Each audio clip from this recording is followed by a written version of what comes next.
Hi, my name is Jacob Yaplag, and for my Bot for 50 final project, I will be presenting a natural guide of my backyard Kalihi Valley.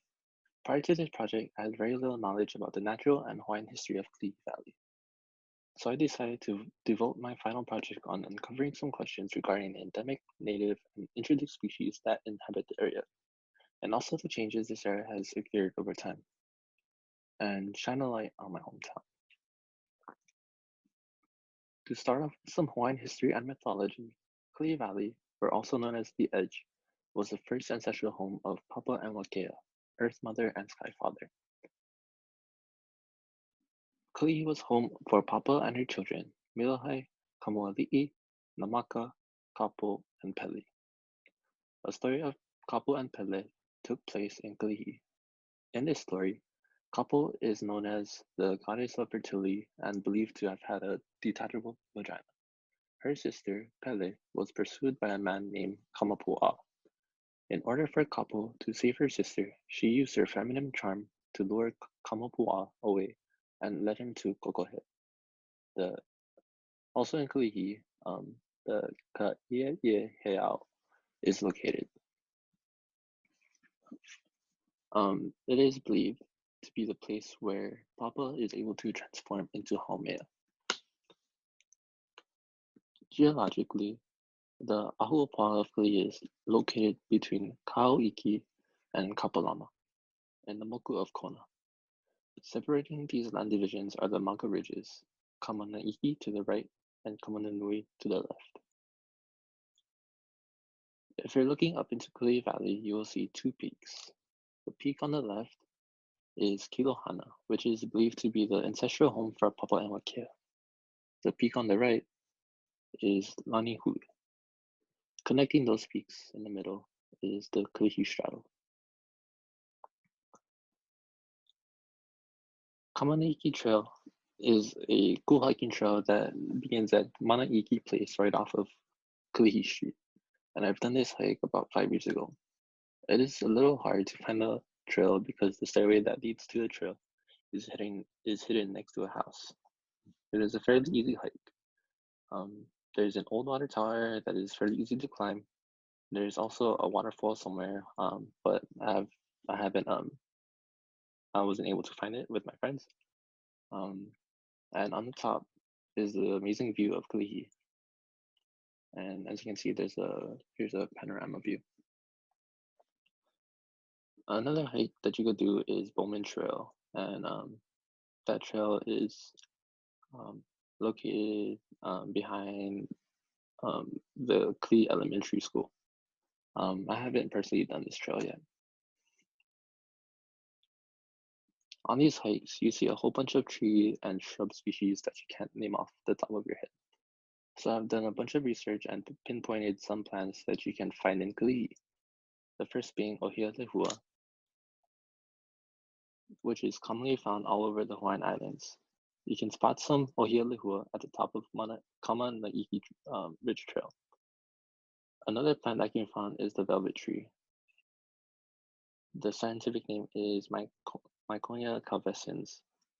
This plant is characterized by having large, bicolored leaves, green on the top and purple on the underside. The velvet tree is actually considered invasive because of its large leaves that shade and pushes out native species. It also has easy seed dispersal mechanisms and has a shallow root system that contributes to soil erosion and nutrient absorption. Another tree species that is abundant in Kalihi is the shotberry guava, or the Pisidium catulaianium. They were introduced in 1825 and pose as another invasive threat to native species. They crowd out native species and have very sweet-smelling fruits that attracts animals and insects that promotes their seed dispersal. The invasive insect species that they attract, like fruit flies, also is very damaging to the ecosystem. A fourth plant species that I'd like to highlight is bamboo, and they're found deep in the Hawaiian forest. They're commonly found in the Nuuanu and Kalihi Valley trails. Um, they're not considered as invasive as the other introduced species because they They grow quickly, but also die quickly, which gives time and room for other species to grow. Moving on, these are some fauna found in Kalihi Valley. Wild pigs are commonly found roaming around Kalihi Valley. Going back to the mythological story about Kapu, Kamapua is also known as the boar child or pig god. That is why people believe that wild pigs are attached to Kalihi Valley because they're still looking for Kapu and her fine genitalia. Anyways, pigs are considered to be disruptive for uprooting native species and eating in the dispersal of other invasive species. Another animal that you can find in Kalihi Valley, but is very rare, is the Hawaiian rock wallabies. These wallabies originate from Australia and they were brought to be held in a private zoo in 1916. A male and female escaped that zoo and they live freely with an abundance of food since they are herbivores and a lack of large predators.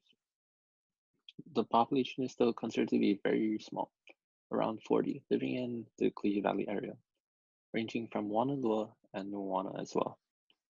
The Kalihi Valley stream ecosystem also inhabits many introduced and native species. A native species I'd like to highlight is the oceanic Hawaiian damselfly. Another species is the oopu, or the Hawaiian sleeper. This species was popular in the fishing community because they were used as bait for bigger fish. The Iliotridae species is endemic to Hawaii. And the last one is the Ope kulahiva.